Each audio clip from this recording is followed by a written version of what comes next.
Hello, everyone, and thanks for joining us for the February 2026 session of the From the Bench Virtual Studio Tour Series. My name is Sarah Songer, and I'm the Education Program Manager at San Francisco Center for the Book.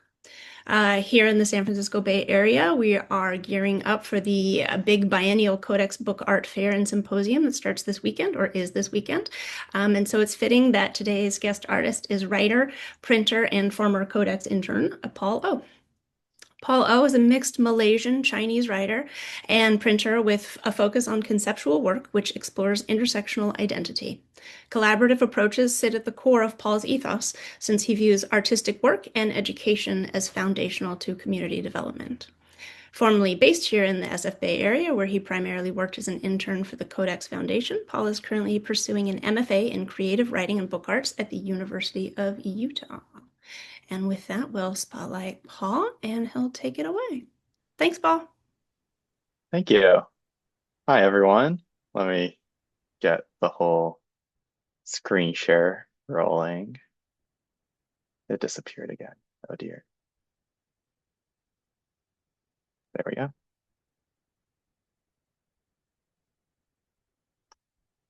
So, yeah, I'm Paul O, poet, printer, pedant, all other things capable of pattern recognition. Um, and yeah, I'm looking forward to getting to talk about some stuff that I've made, the places that I've made it. I've printed all over the place. I've learned from lots of incredible people, many of whom are here today. And yeah, I'm just excited to sort of talk about my journey, my relationship with book arts. But but first, I want to take some time to sort of acknowledge the sort of conditions and the space that we're speaking into right now. Before speaking more about myself, I want to talk about the nature and power of community building and spaces like this, um, places where people are able to join together and imagine ourselves as part of a larger whole are necessary to resisting and repelling the injustice, violence, and cruelty that pervade our world right now. Through community, we can understand that we are all harmed as long as the most vulnerable among us are still at risk. So I think that art can seed that consciousness to further develop community, but only if that purpose is spoken to, right? Even if it's not present in the text of the art itself, it is important to orient ourselves to the consciousness raising power of art. So and at the same time, those communities have power and can take action, but only if we choose to take that action consciously and with intention. So if you take anything away from this today, I encourage you to look into other spheres, other communities, and pieces of your life that you participate in, and consider how you can bring that same sort of intention and ability to action to the rest of your life.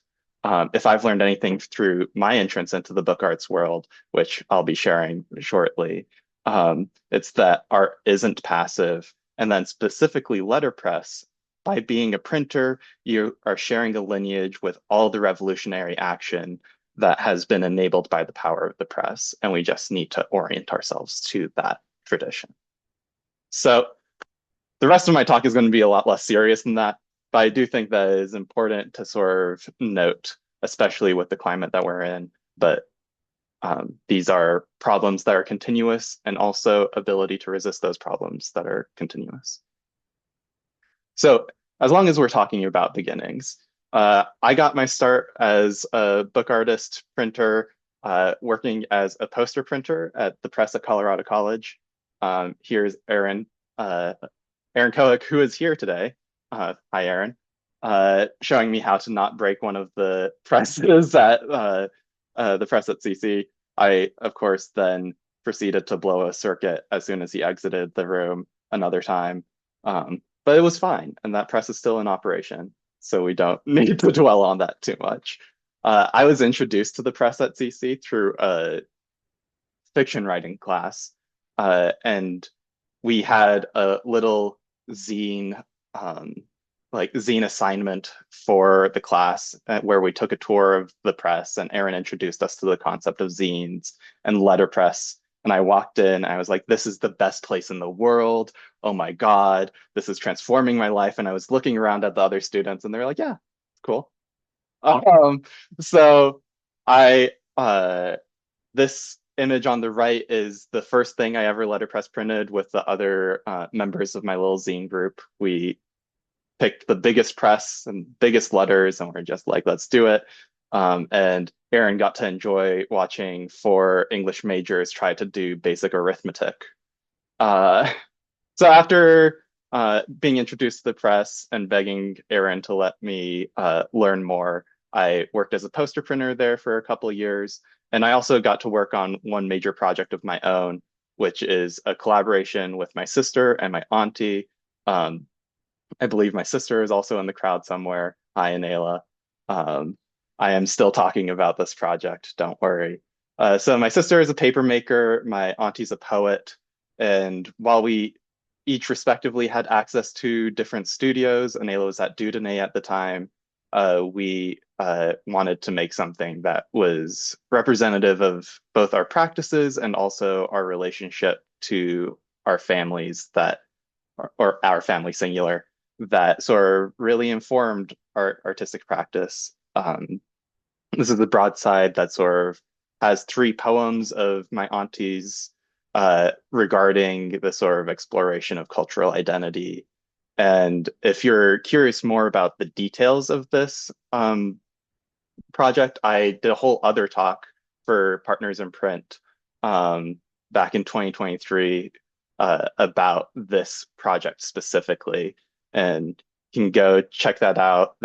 There's a link on their website. And yeah, it's something that I'm really proud of. And you'll get to see me talk like this, but with short hair. Uh, After graduating Colorado College and having plans A, B, and C fall through, I moved to the Bay Area just to see what I could do. I have family out in that area, and that's where Aaron got his start. So I was like, Aaron, give me a list of people and places to be, and I'll give it my best shot. And I showed up a day and 2 hours late to my first meeting with Inga, the director of Codex, and she still was gracious enough to like find space and time for me to work for them as an intern. Initially unpaid, but that's okay because I wasn't doing anything else anyway. So while I was at Codex, I was printing everything from like dinner tickets to the annual keepsake. I got to really refine my printing practice, and I learned all sorts of different processes from Inga, Jonathan, and Dina, all of whom were very, very patient with me. As in Jonathan's words, when I was learning how to use the C&P, our goal today is for you to be able to count to 10 on your fingers. So I can still count to 10 on my fingers, so I'm not doing too bad. But I really appreciate how gracious everyone in Codex and the wider Bay Area book arts community has been to me. So while I was at Codex, I got the CBA member support grant to produce a chat book of my very own. This is a chat book that of poetry written by me and a friend of mine. Both of us were tired of getting rejected from poetry journals, and I was like, hold on, I can print things too. So that was sort of the core concept. We have Eliza here on the right, who had moved to, I had sort of really did my best to convince to move to the Bay Area and join me at Codex. And I think she moved to San Francisco on a Monday, and she was helping me print this book on a Tuesday. It was really a remarkable turnaround time. We set and printed an edition of 200 over the course of like 12 days. It's not something I would recommend anyone do twice, but it was a real learning experience to say the least. Um, yeah, and I'm really proud of how it turned out. It's uh, the most I really had to like grapple with the strengths and limitations of like hot metal handset type, you know.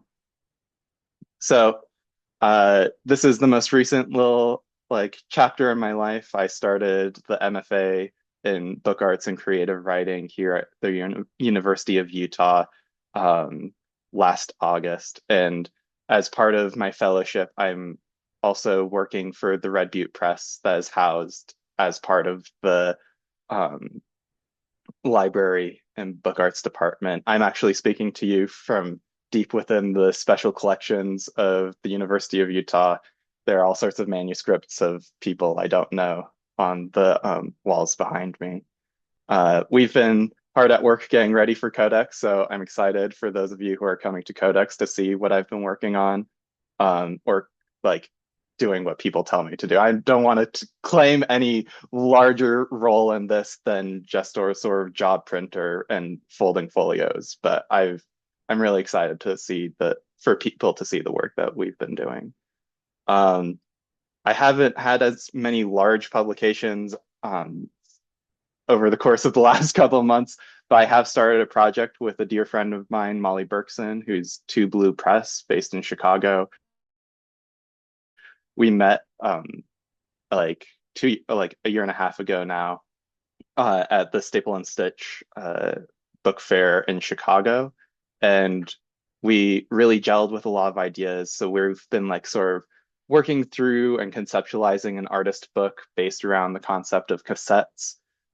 For my book binding final last semester, I created this little Jacob's Ladder book, uh, structured around the idea of the cassette and being able to fit into a cassette case. And we also made a broadside together that was this sort of pressure printed photopolymer kind of concrete poetry little broadside.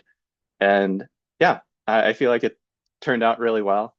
And I'm excited to see where this project goes in the future. We've been talking a lot. I mean, I need to get back to her on some things actually right now. I'll do that later today. But yeah, I've got lots of projects in the works and lots of cool people I want to do work with to get those done. So I think that's all I had prepared for right now. But um, all of the Trent and True and a collaboration of O's are both available for purchase on my website. I'll be bringing some of the collaboration of O's and other publications of mine to Codex. I'll be at the wow, I'm blanking. The sort of In Cahoots alums table.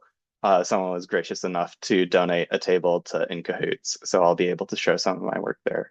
I also kind of skipped over any of the work that I've done with SFCB, but I can answer questions about that as well. These were sort of my main home bases over the last couple of years, but I'm always happy to talk about my time with the small plates in print. That's okay. You don't have to plug us. We're here for you. Well, I will take kind of a first question here and ask you if you'll talk more about collaboration, because obviously Yeah. that's something that's, a big part of the work that you've shown us here. And what draws you to collaboration with another artist? Yeah, I think one of the cool things about book arts is that it's not a huge field, but it has such a tremendous depth to it. And like you could sink your whole life into just developing a specific skill within the book arts. I know lots of people who are like exclusively binders or think of themselves as job printers and nothing else. And so much of the really cool and generative conceptual space in book arts comes from the conversations between these different disciplines. And I have like a pretty developed perspective of my own at this point about what I'm good at, what I can sort of like think through. But I really, to take advantage of this medium, I really want to be like pushing the boundaries of what I can really perceive readily. And that necessitates other perspectives. And I think I I didn't actually go to high school. I went to a vocational school. I went to a trade school for writing. And so I've been in workshop environments and like professionally oriented workshop environments since I was a teenager. And to me, the creative process always sort of involves having multiple voices, even if there is a core singular voice that's speaking to whatever art is being made. But through talking about fiction and poetry and playwriting and screenwriting, you start to see how even something like writing, which is considered fairly solitary, always is already dependent on collaboration. And I entered into the all of like all of this through writing. So this is just a sort of further elaboration of that. And even when I'm working on my own, I do still think of it as a collaborative process because the presses will do what they want, the paper will do what it wants, and I, I I really enjoyed the fact that I have to listen to the processes that I engage with in order to create because there isn't really space for me to just sort of domineer and dictate everything without potentially damaging something or myself. So that I requires a certain level of um, compromise and sort of consciousness of material and medium. Do you like sort of the not having to be in quite so much control because you can't be, both in the collaboration with the machines and with other humans? Um, that's the funny thing. I do like being in control. I like saying like, oh, Mhm. these are the things. But so that's why it's a really good exercise for me to sort of put that sort of impulse aside. Um, and also it's really liberating to work with someone else. I feel like I have these weird, unexpress, inexpressible standards for myself that keep me from even getting onto the press.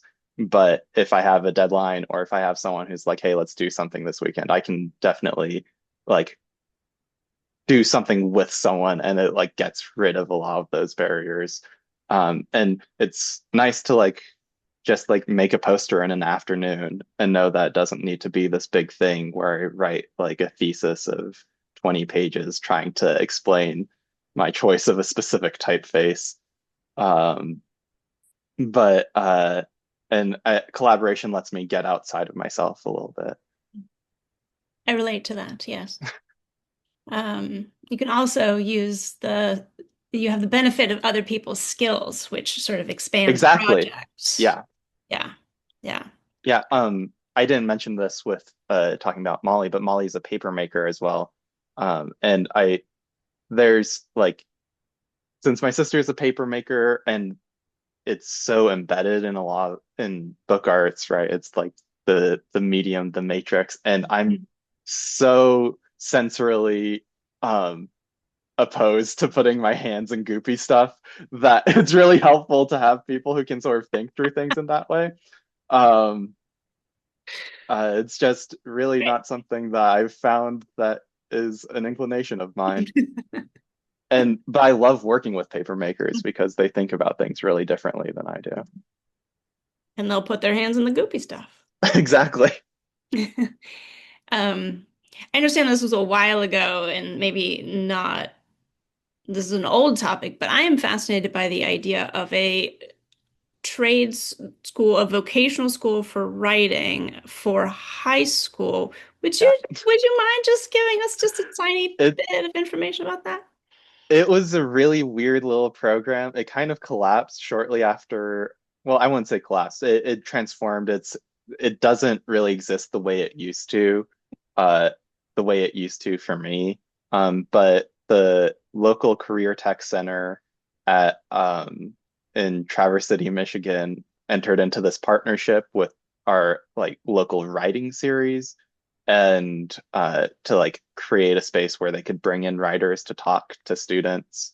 And it sort of occupied the same vocational space. So I would like walk past the nursing students and the welding students to like go sit in a classroom and say, a newspaper article. What makes a newspaper article? Um, which is something I've been teaching my students about a lot too. I'm teaching composition for the University of Utah, so I've been more practically oriented approach to writing to my students, as much as they listen, at least. Um, so writing is a craft, and now you have mainly printing. You sort of have parallels. Are you finding yourself drawn to one over the other, or is it really like a 50-50 Yeah. marriage overlap? Well, what was so exciting and so attractive about the University of Utah to me is that this is a creative writing MFA Mhm. in book arts, right? So it allows me to have these different s skills that I've developed over the years be put into conversation directly with each other, which is something I do on my own, but having more sort of structural support for that has been really meaningful to my art practice.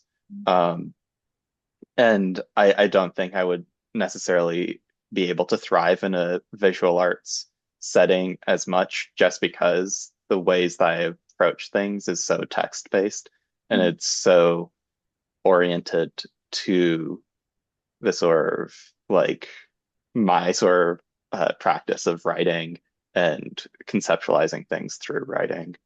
So it's very hard to disentangle, right? It's just like because I was a multi-genre writer already, this just sort of became more like I just incorporated more and more and like the different sort of if I'm thinking of genre as tool, like a toolkit, um, the book arts allows me to add more tools, add more sort of different materials and approaches to the same things that I'm trying to get at with writing. If I'm writing something, I'm like, is this more of a poem or is this more of an essay? Now I'm also thinking, oh, is this like a zine?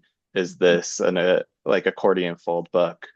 Is this a tunnel book? Could this be a tunnel book? Um, and so it's just expanding the lexicon, expanding the sort of possibility space for just conveying concepts, which at the base level is what I'm trying to do. Mm. Yeah, I was just going to ask you how much the book arts practice has, how much it affects your writing process, because you must be thinking about the form Mhm. in a different way. Mhm. Yeah. Do you ever And switch something? Like, do you ever? oh, all the time. Mhm. That's like the main process of revision for me is after writing what I think or or even like mocking up something of like how I think it should be, then taking time to like go back and like really reflect on what strengths, what I'm trying, how genre and medium support whatever I'm trying to do, and whether or not they're contradicting. So I make lots of little pilot projects and lots of little smaller proof of concepts before doing a larger um, piece of work. Do you do much writing that doesn't result, that isn't something you're going to pursue through a physical form, a book, a literal Yeah, book art project? yeah. I've been getting back into the mindset of like a sort of writer who's producing Mhm. writing in this MFA. I've been doing a lot of poetry and writing a lot of poetry. And now that I've forgotten what it's like to have my feelings get hurt by getting rejected by publications, I think I might get back into the submission grind again. Um, just because that is part of not just the culture, but our sort of means of interacting and disseminating that sort of writing, um, which isn't like an exclusive or by any means, but is sort of how I want to approach. I want to do everything. I have screenplays that will never get made because I don't have millions of dollars, but I'm waiting for friends who do sort of invest the time into becoming good filmmakers so I can be like, hey, remember how we had a class together 10 years ago? Uh, Collaboration. yeah. Hmm. Absolutely. I've just put it in the chat, but if anyone wants to unmute, Paul's open to taking questions, so you don't have to tediously type. So, um, and if not, then we might. Paul, is there anything else you want to talk about? I mean, I am I'm curious to see your output I because I think it's going to be incredible and Thank you. significant and a I lot. appreciate that. Yeah, I mean, it's early days still for me. I Sure. guess less early days than it used to be. I would talk a lot about like, oh, my whole life trajectory has been changed by something I didn't know existed 2 years ago. And Mm. then 2 years has become too many years. But Yeah. Welcome to aging. Sorry. yeah, so goes. But I still feel like I'm finding my footing. Mm. And yeah, those of you who will be at Codex, I'm really excited to see you. Um, and yeah, I don't know. Right. Happy to talk more.